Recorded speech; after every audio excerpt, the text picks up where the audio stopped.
Olá pessoal, eu sou a Viviane Marques Mendonça, eu sou aluna de Ciências Biológicas da UFR e estou cursando o 7º semestre. O professor Rodrigo Andrade, ele me deu um espaço para fazer o meu estágio aqui com vocês. Nós estamos na 6ª semana, nós vamos falar um pouco sobre a classificação dos fungos, que seria a continuação lá do conteúdo passado dos protozoários, algas e fungos, e estamos na página 63 do livro. Bom, a comunidade fúngica, ela está inserida dentro do reino Fungi. São mais de 250 mil espécies conhecidas, são organismos eucariotos, ou seja, são aqueles organismos que têm aquela membrana em volta do material genético, organismos aclorofilados. O que é aclorofilado? É organismos que não possuem clorofila e não fazem fotossíntese. Então, por consequência desse animal não fazer fotossíntese, ele vai ser decompositor. E isso é chamado de saprófitos. Eles vão decompor matérias orgânicas. Eles fazem a digestão externa do corpo, eles liberam enzimas, né, na matéria orgânica, e em sequência eles vão fazer a absorção dos nutrientes. E esses organismos, eles fazem a reserva energética de glicogênio, como os animais. Eles podem ser formados com uma célula ou várias células, como os multicelulares. Os unicelulares, a gente pode dar o exemplo aqui das leveduras, e os multicelulares são os outros fungos que são formados pelas hifas. Eles possuem uma parede celular, como as plantas, só que as plantas possuem uma parede celular de celulose. Já nos fungos é a parede celular de quitina. A quitina é a que está presente na carapaça dos insetos, dos artrópodes. Os fungos, eles fazem a reprodução por esporos, né?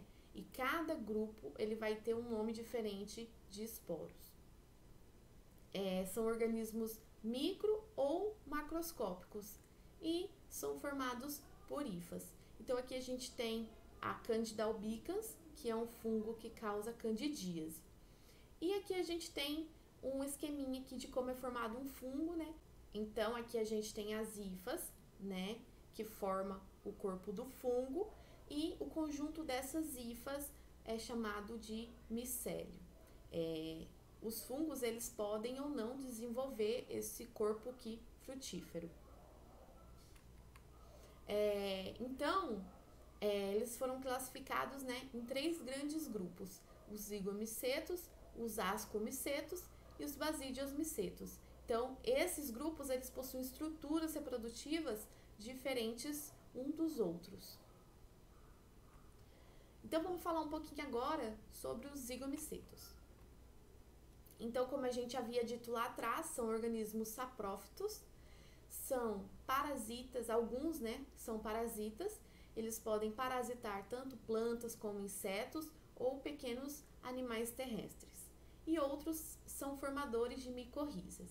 Aqui a gente tem uma imagem, né, de um inseto que ele está com um zigomiceto, né, parasitando ali o seu corpo, e esse zigomiceto, ele está crescendo para fora já do seu hospedeiro. E aqui a gente tem um esqueminha das micorrizas, que são relações que os fungos estabelecem com as raízes das plantas. Então, os zigomicetos, eles têm o seu micélio, que é o conjunto das hifas, formado por hifas cenocíticas, que podem apresentar septos.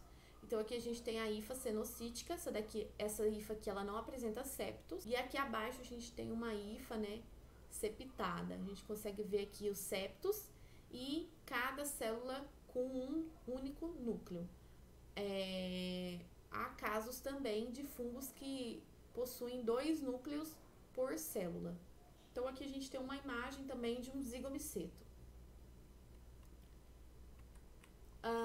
A característica desse grupo é essa estrutura reprodutiva deles, chamada de zigósporo, que é produzida dentro dos esporângios. Então, aqui a gente tem os esporângios, né? Imagem dos esporângios.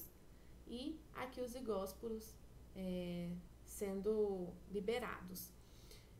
Então aqui a gente tem um zoom, né, no zigósporo, uma ilustração. Então esse zigósporo ele é formado ali por uma hifa que encontra com a outra, formado essa célula aqui, o zigósporo. E esse zigósporo ele tem uma estrutura resistente que faz ele permanecer dormente por anos se as condições ambientais não estiver favorável para que ele caia e germine, né? Então, por exemplo, quando é época mais úmida, a gente costuma ver mofo, né, em cobertores, em roupas que não utiliza. Isso quer dizer que aquele fungo, ele está crescendo ali, ele está se reproduzindo. Quando está o clima mais quente, mais seco, esse organismo ele desenvolveu então essa carapaça, essa estrutura, né, resistente, que ele consiga aguentar, né, esse período que não é favorável.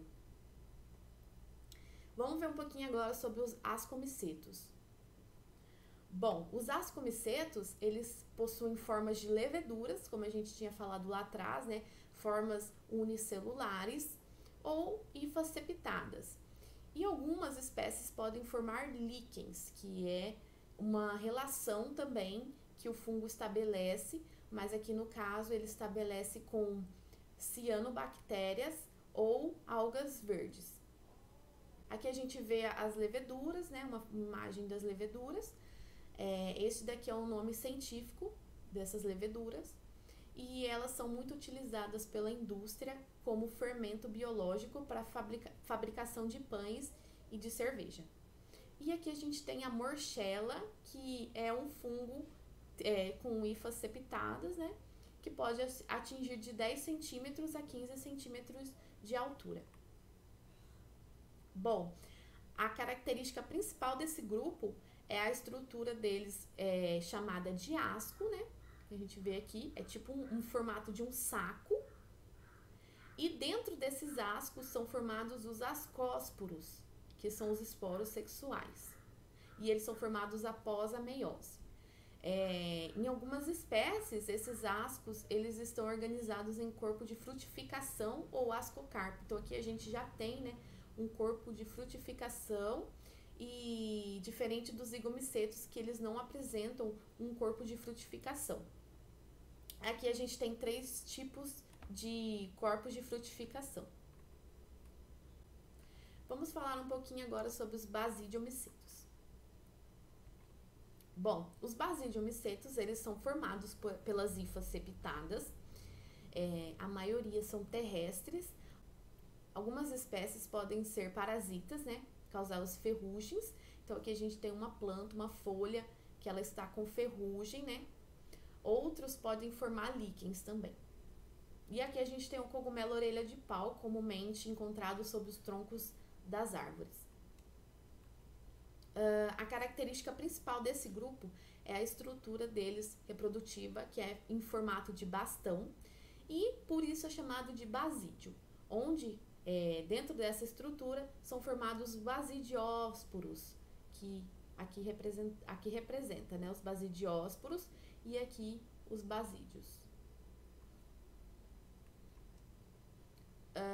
Então, esses 3 grupos de fungos, eles apresentam esporos sexuais e assexuais. Então, na forma de reprodução assexual, seria pela fragmentação, pelo brotamento ou pela esporulação. E há também um grupo de fungos chamado de deuteromicetos, que a gente não falou, né? Também conhecidos como os grupos imperfeitos. Esse grupo de fungos, de deuteromicetos, eles são conhecidos como grupos imperfeitos porque eles não têm estruturas sexuais. Então, eles só realizam a reprodução assexuada. Sua classificação ainda está em estudo, pois técnicas moleculares têm mostrado que alguns fungos anteriormente classificados neste grupo dos deuteromicetos, na realidade são ascomicetos ou os basidiomicetos. Então, aqui eu fiz um resuminho, né? Os fungos, eles são normalmente classificados de acordo com as estruturas reprodutivas. Então, aqui no grupo dos zigomicetos, os esporos são chamados de zigósporos, e eles não apresentam um corpo de frutificação. Já no grupo dos fungos imperfeitos, os deuteromicetos, que a gente falou aqui agora, no slide passado, eles não apresentam as estruturas sexuais. Os ascomicetos, eles possuem os esporos chamados de ascósporos e o corpo de frutificação chamado de ascoma ou ascocarpo. E os basidiomicetos, eles possuem os esporos chamados de basidiósporos e o corpo de frutificação basidioma ou basidiocarpo. Então, vocês devem realizar essas atividades, né? Que é a questão 7, a 8A, B e C, da página do livro 67. O professor ele estará, né, na plataforma do Classroom e no WhatsApp também, caso vocês tenham alguma dúvida ou queiram conversar algum assunto, né? Então, muito obrigada pela atenção, pessoal.